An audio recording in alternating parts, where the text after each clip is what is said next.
All right, so we'll go ahead and get started with today's webinar.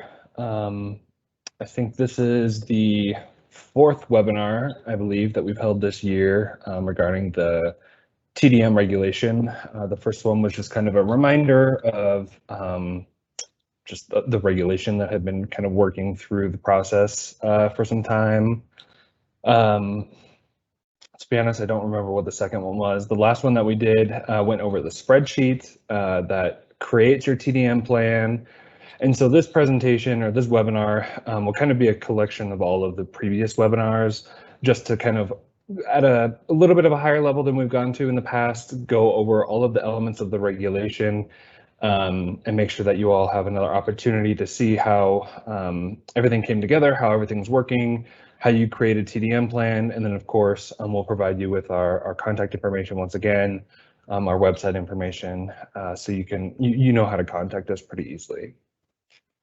So this is I just steal this slide from every presentation that we've done. Just a reminder that you can utilize the Q&A box to ask any questions or provide any comments to us. We'll keep our videos up here. This meeting is being recorded, so we'll get this recording up on the website as soon as possible after the meeting today.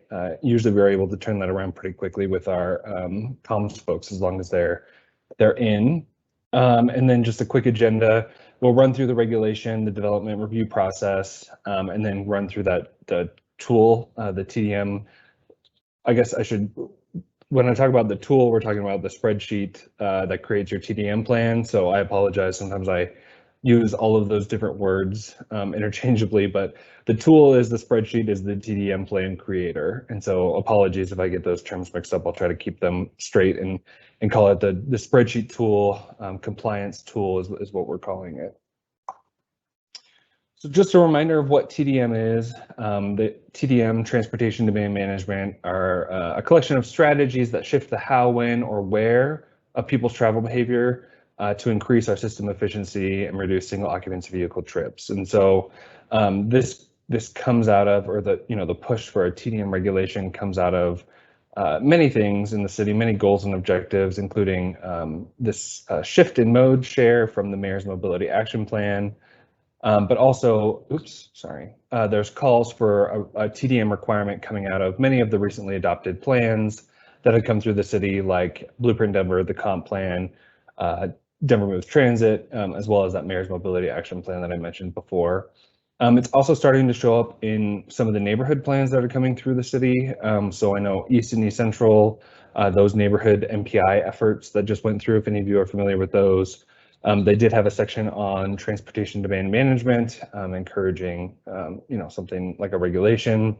I do know the West Area Plan, which is still currently, in process, but there is some TDM coming up in that as well, and we'll work with them to make sure that it's, that the previous plan said there should be a recommendation or a regulation. Now there is a regulation, so we'll work with the West Area team to understand exactly how to make sure that TDM is in there, but just kind of highlighting that TDM is starting to show up in all of these plans, all of these documents, and in these ones listed on the screen here, kind of explicitly ask for there to be a regulation in place. And so this is what those strategies look like in real life. And so, just quickly going through this, I won't spend too much time on it, but, providing some secure bike parking areas with like repair kits, so your tenants have easy access to fix up their bikes really quick, a nice secure place to store them so they don't have to worry about them getting stolen or the wheels getting stolen off or something like that while they're at work or while they're parked at their within the residential building where they live. Preferential carpool parking. The only kind of bad thing about this image is there's no like front door behind it, but theoretically, right, this carpool parking would be preferential, so it'd be closer to the front door, kind of like a preferred spot, if you will, that incentivizes folks who maybe have to park, further away to, if I carpool or vanpool, right, I get a nice spot up front, a dedicated spot where I can, I know we'll be there every day and it's close to the front door and all that good stuff. Also subsidized transit passes that can come in many forms, including the Eco Pass, which is also shown here, but just getting transit passes into folks' hands. This image here is a transit screen. And so, I mean, it's kind of hard to tell, but, essentially it shows, all of the nearby transit lines and when their next departures are. In many cases, you can see here like a little car. So this is probably showing you where the nearest car share vehicle is. We have some of these some of these screens in the Denver city buildings, and they also, when we had B-cycle in the city, it showed like where the nearest B-cycle stations were and how many bikes were at each of those stations, so you could kind of tell before you left the building which way you were going to go to get the the rack with the most bikes available. So really helpful, just letting folks know what their nearby options are. And then finally, they can also include, big physical improvements like upgrading a transit stop. So if you're developing a building and there's just a pole in the ground in front for the bus stop, maybe you invest in some shade and, some, bus route information like RTD has on some of their stops. And so that's what those strategies look like in the ground. I do want to point out that there are some agencies in Denver, some organizations in Denver that are already working on, TDM. They have specified geography, so you can see those here in the green. This map is maybe a little out of date. I have updated it, but it's not in this format to put in the slide, so I apologize. But there's a link that will be on our webpage to bring you to the most up-to-date map of these folks' service areas. And these organizations, Northeast Transportation Connections, Downtown Denver Partnership, the West Corridor TMA, Transportation Solutions, and Denver South, have all expressed willingness to help developers comply with the TDM regulations. And so each of them has committed to being able to assist with different aspects. So some of them aren't able to take on helping with everything. Some of them are. And so all of this will be listed on our website, but just want to kind of plug and promote these great organizations that are already doing a lot of work. Some of you may have already worked with them if you developed in their areas to do TDM elements. And so please, if you're planning on building in one of these areas that any of these folks cover, please reach out to them. They're great to work with and can really help you with your TDM strategies. All right. So what is the regulation? So those of you who have seen this webinar before have seen this slide many times, but just covering this again, the TDM regulation that is now in place for the city is a citywide regulation for all new development coming in through the site plan process as well as the LDR process. And so what I'll talk through today mostly applies to the site plan process. Projects coming through the LDR process are a little different, I'll say. They're more iterative, right? So as you work your LDR through CPD's process, we'll start being there or we'll convey information to CPD just to understand your large development and kind of what would work best for you. In some cases, the large developments could leverage a larger scale TDM strategy, like offering some sort of shuttle that runs through the whole large development that you kind of want to solidify and get into place at that LDR phase. But some LDRs just are, I don't know, maybe getting a property ready to sell off individual parcels, and it doesn't really make sense to do something at a district-wide scale, in which case we would then, document in the LDR process that, all of the individual sites coming in through this LDR, once they get to the site plan phase, will just come through individually and individually comply with the TDM regulations. But we just wanted to provide kind of an opportunity for those larger developments to be able to capitalize on some of the efficiencies and cost savings that could come with doing something at a larger scale across a larger development. The regulation has gone in through ordinance and rules and regulations. So the ordinance has basically established, that was passed by City Council, has established that DOTI, in coordination with CPD, can adopt rules and regulations related to transportation demand management. So it was essentially just kind of setting up the framework for us to be able to adopt rules and regulations. The rules and regulations went through its public hearing process. It was posted for several weeks. I forget what the exact time frame was, but I think it's like 21 days or something like that. It was posted for, we complied with those regulations, and we had the public hearing on May 21st. And then the following week, we got signatures from both the head of CPD, Laura Aldretti, and Dottie, Ulyss Cleckley, to make these rules and regulations go into effect on June 1st, which is what we had been conveying to folks. So hopefully that didn't come as a shock to anyone. And then the whole point of the regulation is to have you, a developer, achieve a specified single occupancy vehicle rate. And that specified single occupancy vehicle rate is lower than the rate that we currently see in these areas.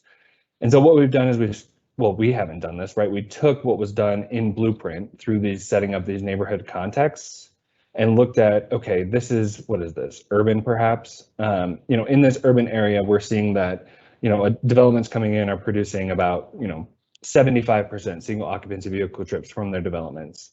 So through the implementation of TDM strategies, a developer should get their SOV rate down to 70%, for example. So that's the goal or that's the whole regulation, is just bringing that SOV rate down to that new rate.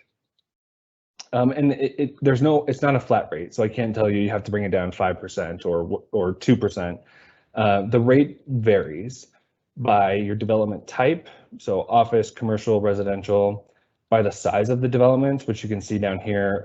We have 3 tiers of inclusion, so this plays into your reductions as well.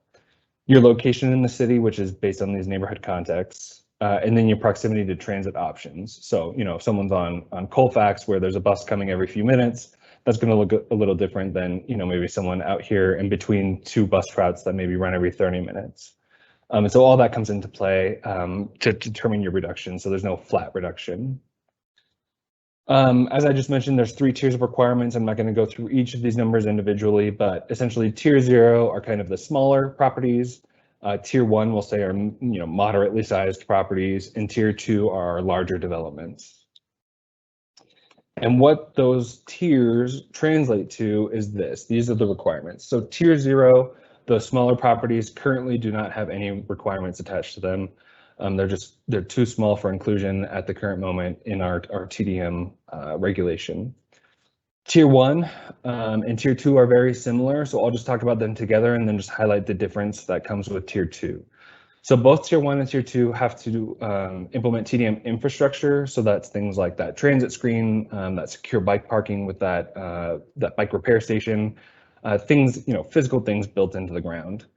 They do have to assign a transportation coordinator, or a TDM contact is sometimes how it's referred to. Just someone that the city knows they can communicate with regarding TDM.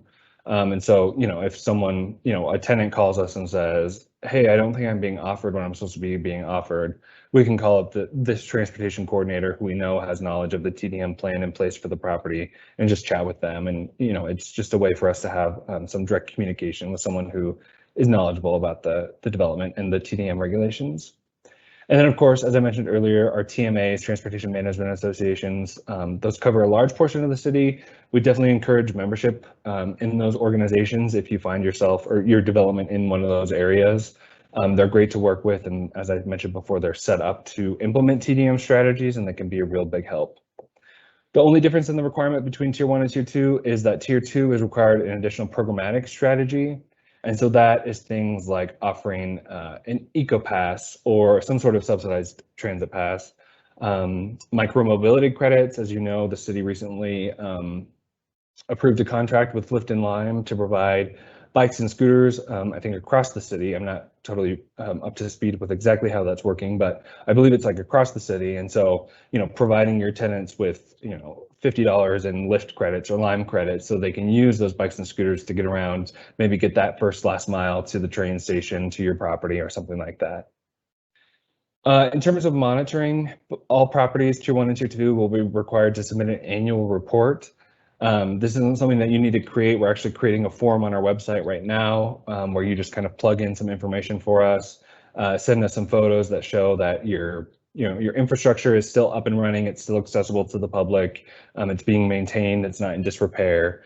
And that's pretty much it. For the larger properties, Tier 2 will also require that they do a biennial survey.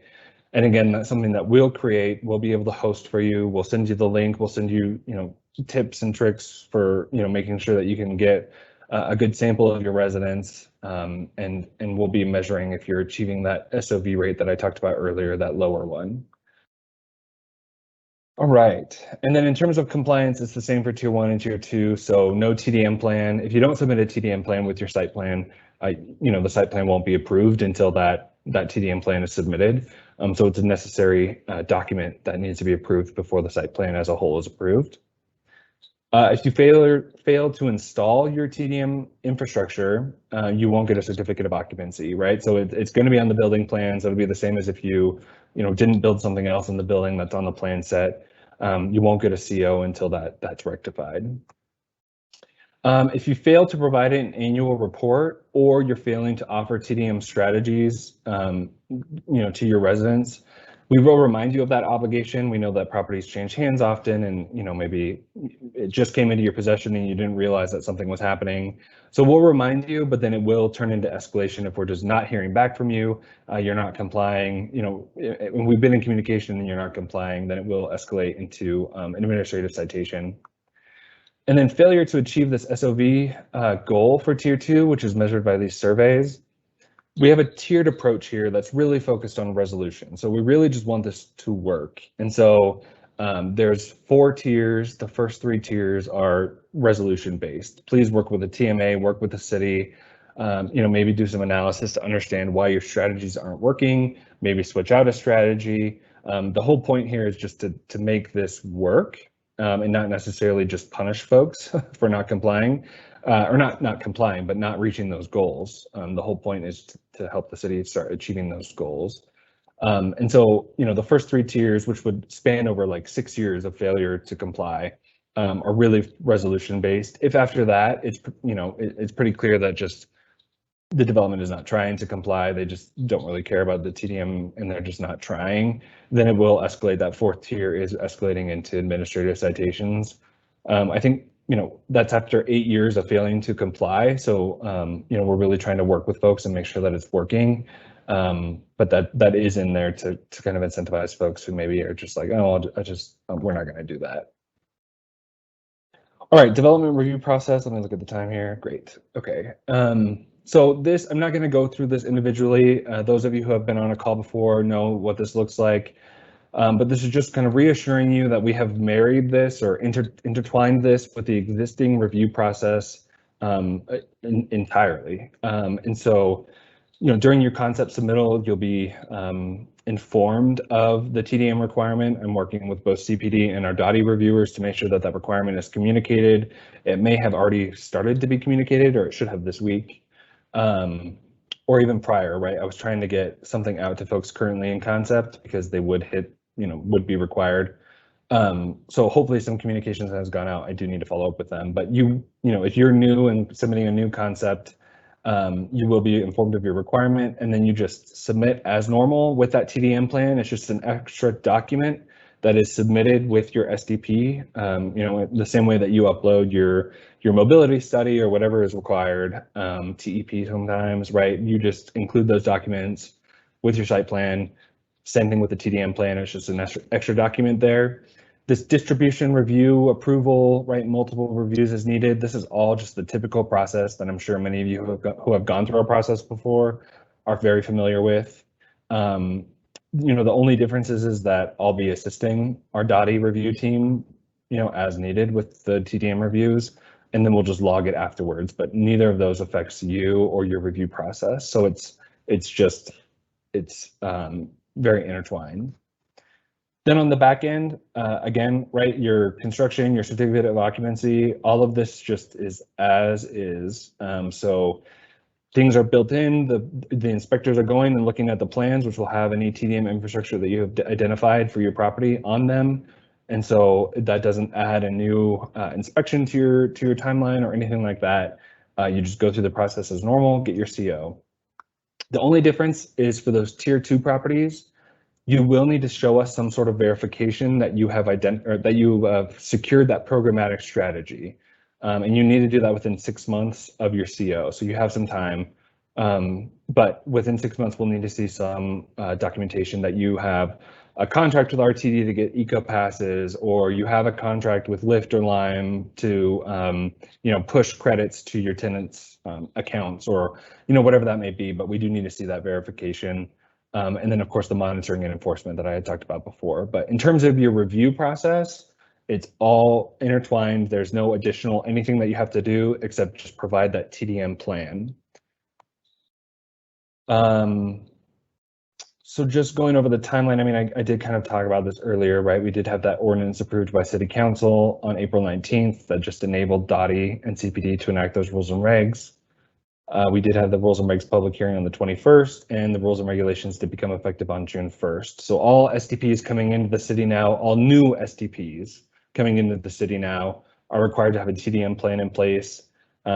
If you were already under STP review, you know, in May or even before, and you're about to resubmit for your second submittal, third submittal, this does not apply for you. But if you're coming in for a brand new site plan, then the rules and regulations do apply, and you do need to comply with the TDM regulations.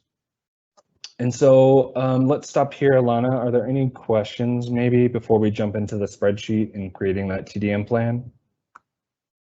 Nope, there was just a question about an example of a TDM plan. So that's actually what we're going to walk through now. And you can see here, that's where you would find it on the website. And we'll walk through, it's a spreadsheet tool that you will then submit to the city, and that is your TDM plan. And then there was another question about TDM applying to single family. So if you're doing a subdivision, but the answer is yes. If anything that has a site development plan will need to have a TDM plan. And I think going into the spreadsheet will help give an idea of the types of things that you might choose depending on the property. Yeah. So I think we're good to go. Okay. All right. Well, I did put the screenshot here to show you, but actually I'm just going to exit out of this and just show. So, okay, that's showing. Okay. So on, you know, CPDs, you know, on the city website, on community planning and development, site development plan review webpage. I hope that you all are familiar with this webpage. If this is new to you, then, you know, hopefully I don't breeze over it too much, but this is just their existing page where they convey to you, right, the review steps for a site development plan. And so, you know, propose your concept, submit the formal plan, record your documents, all that. So under the proposed concept, we have added, you know, a link to our TDM webpage that just kind of talks generally about the regulation.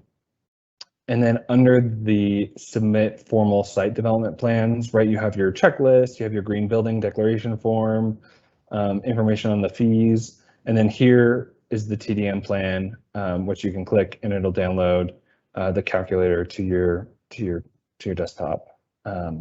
So that's where it is found. There's also a copy on our DOTI webpage. So I've been, you know, sending that out to a lot of folks in our communications. So hopefully you're familiar with this page. It is also on our compliance document webpage, but you know, we did want to make it, you know, as easy as possible to get. So assuming that folks are coming here to get these green building declaration forms and the STP checklist, we did include it here as well, so you can, you know, download that pretty easily. And so when you download it, you will get this page or this spreadsheet. And so the first page is just instructions. And so I'm not going to walk through this right now because we're basically going to walk through the instructions now. But you know, if you're back in this for your first submittal that needs to comply with the TDM plan, and you're like, wait, what do I do next? Refer to this sheet and see if that helps. If not, please email us. Because if there is something that's just not being conveyed and a lot of folks are confused about, we want to be able to address that. And so please reach out to us if you're like, the instructions are not telling me what I need to do for X or something, and we'll make sure that we both get a new, you know, we address that with you personally, but then we also see how we can address that in these instructions so that they're helpful for the next folks that come in. So that's the first page. So you can either click start or just press, you know, go to step 1. I've pre-filled this out just so you don't have to sit and watch me type in a whole bunch of stuff and misspell things. But you know, essentially when you get this, all of this will be blank. And so this is just a test that we had gone through when we presented this several weeks ago, but just pulling it up so we can go through it again. Put in your project name if you have one. That's just to help our reviewers. The project name and the project address is just really for our reviewers to help our reviewers make sure that the plans are matched and nothing got mixed up or you know, things happen, and we just want to make sure that the TDM plan that we're reviewing is for the right site plan. And so This is really just for our verification purposes. We do ask for your blueprint context and if you're near high frequency transit.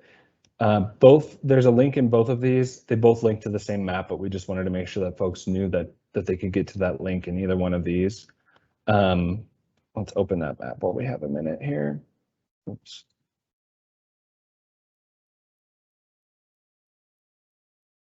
And so the blueprint layer sometimes takes a minute to load. So just be aware if it opens and it's just blank, just give it a second. And so what you'll get is this, either zoom into your property that you're developing, or you can use the address bar up here. I've tested it out with a couple random properties and it did work pretty well. Oops, oh my goodness. Sorry. So, utilize either of those tools or just zoom in. And so in the example that I had just pulled up, we were looking at 64th and Tower just as an example. So, this corner, if you click, right, sorry, 64th and Tower, if you click here or wherever your property is, you'll get this little pop-up. And so it'll say high frequency transit. No, this is not in a high frequency transit area. And then you click this little arrow next feature. And it says blueprint context suburban. And so those are the two things, suburban and no, not near high frequency transit, that you'll then plug into the spreadsheet. So suburban, and you can see this, it's just a drop down of the regular context, the neighborhood context. And then is it near high frequency transit? No. In this case, we're just gonna pop in a non-residential 180,000 square foot office building. If you do a residential building, you'll see that it switches, right? So it switches to the number of dwelling units. So anything that's grayed out, you don't need to fill in. So, residential grays out all the non-residential information. Then when you switch it to non-residential, it grays out the residential information. So just be aware that you'll see these boxes, there will be some stuff blank unless you're doing a mixed use project, and then everything lights up because everything is applicable. But in this case, we're doing non-residential, so the residential categories disappear. Type in your square footages here. So if this is maybe an office with some commercial on the bottom, you just type it in here, it totals it for you, and you just keep moving on. The proposed land use, be as specific as you are able to be. We're not going to deny it because you weren't specific. We just kind of want to generally know so we can track over time. If there's issues maybe with the strategy, we want to know if maybe it's tied to a particular land use, because maybe strategy X is just not really applicable for commercial like we thought it is. And so we can make those adjustments over time. But we do know that sometimes folks are just building things, and they don't have a tenant in mind. They're just, building out a spec building or something like that. And so, we know that you may not always be able to be like, this is going to be a 3,000 square foot Starbucks with a whatever, but just be as specific as you're able to be, like with telling us it's a restaurant, a medical office, or just, just an office, however specific you're able to be. This is affordability information. It is grayed out because it's only applicable to residential, but I do just want to plug that this doesn't impact the TDM regulation at all. It's again just something for us to track, so we're able to know how many affordable housing developments are coming in, how they're complying with the strategies, how the strategies are working for those specific types of properties. And so, just it asks for, here, I'll just turn it on really quick since we have a minute. It asks for the percent of units that are affordable and the affordability level of those units. So just fill that in, accurately. If it's 0 and 0, that's fine. But we just want to be able to track, specifically like how are affordable housing developments, complying with this regulation. Are they having any issues complying or reaching their SOV rates, and just another piece of data that we can track. Just to make sure that the plan is working well. And then the last thing that will be applicable to all of them is just the parking information. And so, hopefully with your site plans, by the time you turn them in, you know how many parking spots are required by code, and then how many you're providing, right? I know most of the SDPs, I think it might be a requirement or it's encouraged that you put that site data table in there. And so we'll just, our development reviewers will make sure that this information matches, but just, plug in the amount that's required by code and then how many you're actually providing. And then, the code, for those of some of you may be aware of this, some of you may not, I'm not sure.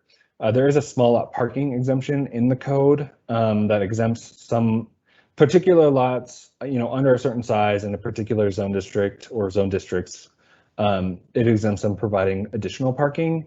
And so we just want to know if this is one of those properties or not. And so you can just toggle that yes or no. And so you can see here with what we had put in, 180,000 square foot office is triggering that tier 2 requirement. And so we click go. And it brings you to the strategy selection page. So we're on step 2. And so you can see here, tier 2, that's what we had mentioned before. The base SOV rate, single occupancy vehicle rate for that suburban district is 78%. The goal that is to be achieved through this property with its location and the amount of parking provided is 69%. So you can see that translates to a 9% reduction, which is called out here. So this is just 78 minus 69 is that 9%. When you open the spreadsheet and you start filling this out, the sum of strategies picked will say 0% because nothing will be selected. As I mentioned before, we kind of pre-filled this out so you didn't have to kind of watch me fumble through and mistype things. So I've already selected 9% worth of strategies. And so that's why this box says green. I've met with a requirement because I've picked that 9%. But you can see down here, so one of the strategies that I picked for this property is transit connection services. So it's close to that 60-person Penn station. Maybe we set up a shuttle to get folks back and forth to that station, that 7%. If I unclick this, you can see that it goes down to 2. I believe this has been updated to work. I'm not sure why that's not. It's kind of embarrassing that happens. But we'll double check that. But just make sure that these percentages match, and we'll make sure that this is functioning correctly. This has been corrected on the, I'm remembering now, apologies. Let me just work through my train of thought. This has been corrected. So it will change. I apologize that on this spreadsheet, it didn't work, but typically if you don't have the requirement met, this will turn red and say no. And so we just had to overwrite it because it wasn't working, but it is now. It was corrected. The form that is up on the website, this works properly. So it will tell you in red letters no, or in green yes. So sorry about that. Sorry that wasn't working on here. But you can see how the sum of strategies picked change. So I picked 2% of things below, and then that 7% adds up to 9, and then we're good to go. In this case, because it's a tier 2 property, there's a programmatic element, right? So I mentioned tier 2 properties do have to add that programmatic strategy. So this is just helping you track whether you've picked that or not. And so you can see there's just one required. In this case, the 3 that I randomly selected are all programmatic. So that's great. It's above and beyond the requirement. But again, this will turn red if you haven't clicked a strategy that is programmatic only for tier 2. If you're doing a tier 1 property, this will be grayed out, just like this commercial is. And so again, in this case, this is not a commercial property, so this has been grayed out. If you are doing a commercial tier 2 property, this will show up and it will talk about your visitor points needed. So, you can kind of see there that there's 3 visitor points needed for a tier 2 commercial property. Again, not applicable in this case, but just alerting you all if you are coming through with a commercial property that this will be highlighted and you will need to meet that requirement. And you can see the visitor points in this column. In this column here. So, some don't have any visitor points because they're not really oriented outside of the property, while some do have varying levels of visitor points. And so just be aware that when you're going through this, you want to see all 3 of these yes and green, unless any of these are grayed out. So in this case, we just want these 2 yes and green, and this will show up and say move to the next page. And this is your TDM plan. So this is what we keep talking about that you need to submit with your SDP. This is the plan. So just print this to PDF. You don't need to do anything with this page. It's formatted to print on 2 sheets. It's formatted in a way that everyone will be turning in this paper, or I guess PDF, because everything's done digitally now. Everyone will be turning in this PDF, and it will help our development reviewers, right? They've already been trained to look for, make sure these match, make sure this says yes, right? They know what they're looking for, and that will help kind of smooth and make that review even easier and quicker and less of an impact on your review timeline. We're not expecting there to be an impact on your review timeline, but this really helps ensure that there isn't, because it's just a standardized form that everyone uses. So again, don't do anything here. Just print this to PDF. It will go onto 2 pages. Of course, my Excel is not responding now, and I'm not sure why. But this is the final sheet. This is your TDM plan. This is what you use to convey to the city that you're complying with the regulation. And this is what our development review team will utilize to make sure that you're complying, with the TDM rules and regulations. So I would scroll down to show you just everything, but it is frozen. So maybe Alana, are there any questions that have come in while I kind of breeze through that pretty quickly? Not in particular.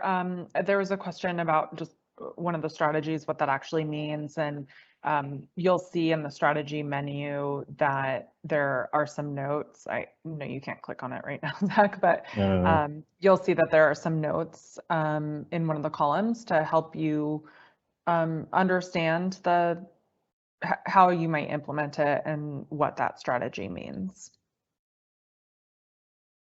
But otherwise, no current questions, but if folks do have questions, please drop them in the Q&A.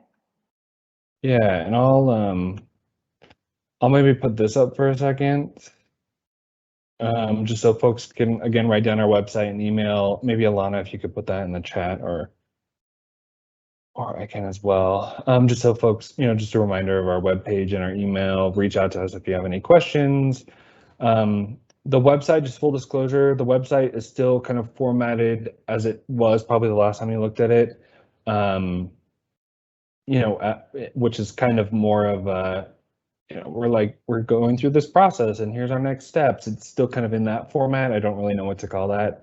So hopefully I'm conveying adequately what, the format that it's currently in. I'm working on changes right now that hopefully I can get to our comms folks who run our whole website, to update that update that website, so that it turns into more of a resource, website. Now that the plan is up and running, we'll still have all of the background information, that the big plan document that kind of led us here, that included a lot of the feedback that we heard, and a copy of the rules and regulations, a copy of the ordinance, some of our latest webinars. All that will still be on the page. We're just going to bring more of like those resource elements, like a link to the TMAs, like I had mentioned before, a map of those, the spreadsheet, all of the forms that you'll have to fill out throughout the process, right? There's not forms that you need to fill out up front, but if you want to change your TDM contact, right, you can fill out a form on our website.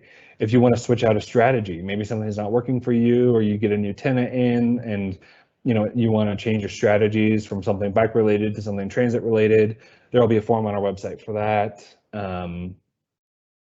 The annual report will also be a form on our website, right? So we're just getting all of that stood up in the background. So that's going to turn into the focus of the website, is more of like resources and the forms that you need to fill out all in a centralized location, as more of the focus of the website, but it will still have all of the background information, some of the webinars, especially right now, right? We want to keep those up for folks to be able to reference if needed, as you begin to bring through properties that need to comply with this regulation.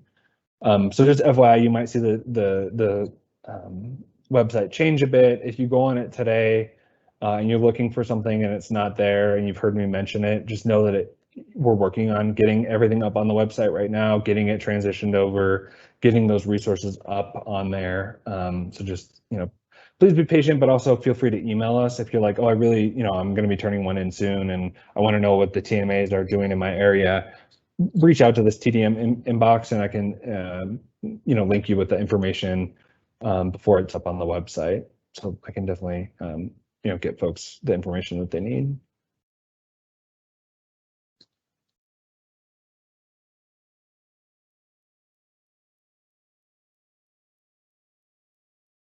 This is working now.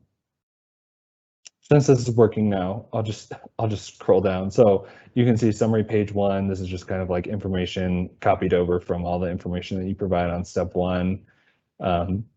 Our reviewers will just use this to document that it's approved or not. And if it's not approved, they'll convey why it's not approved to you in your standard comments that you receive back on your SDP. But to be, if you, let me go back. If you're hitting, if all of these are saying yes, then you're going to be approved. They're not going to say, well, why don't you do this strategy instead of this? We don't have that capacity right now to do that. And we trust you all to select the strategies that work best for your property. And so there's a whole menu here. I guess I should have scrolled down of different things that you can do. And so we entrust you all to pick the strategies that you think fit best for your property, for your tenant mix, for your location, whatever is kind of influencing that decision. So we won't be nitpicking like, oh, why did you pick this instead of this or this instead of this? As long as you have these that say yes, yes, yes, or in this case, yes, yes, or in some cases just this yes, if this is grayed out, then you're good to go, and it shouldn't be kicked back to you for not being approved. If something does say, no, or you haven't achieved your SOV rate, then they will deny it and they will let you know why. So just flagging that this isn't for those SDPs, this isn't too much of an iterative process as long as you're meeting the requirements. Because we're entrusting you as the developer to pick something that works best for your property. Also knowing that you can switch it out in the future if something's not working. So just also flagging that again. But then you can see on page 2 of the summary document here, it just is highlighting the strategies that you've selected. And again, this is more just for us to document what properties have picked what strategies. So we can track over time the effectiveness of those strategies and make sure that they're working in all the different contexts, like I mentioned on the front page. If they're working with affordable housing developments well, if they're working with a small up exemption well.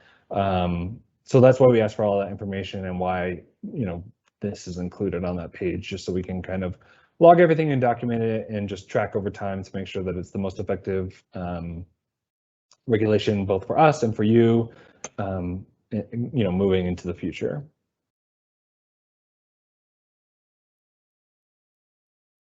So I'll bring this back up so folks have those links. And if we don't have any more questions coming in, we might be able to give folks back a few minutes. We can definitely stay on. If folks do think of any more questions that they have or want us to go back over things, if you want me to pull up a specific page of that spreadsheet, I can definitely do that. Yeah, that's the content that we had for you today. And we'll stay on for any last minute questions, but if we see the attendees number drop into the just a couple folks left on, then we'll probably just go ahead and end this. But we have no new content or no additional content to present to you, so we'll just stay on for questions. If you don't have questions, then have a great afternoon, have a great weekend. Thank you for coming. Feel free to reach out to us at this email, visit our website. The website will be updated shortly. And yeah, thanks for coming. We appreciate it. Hopefully this was helpful to just go through another quick review of the regulation and the spreadsheet, because I know this is all new, and we want to help folks work through this and hopefully not let it be too much of a burden. Make it as easy and simple as possible for folks to be able to work with and work through the process and get some TDM strategies in place.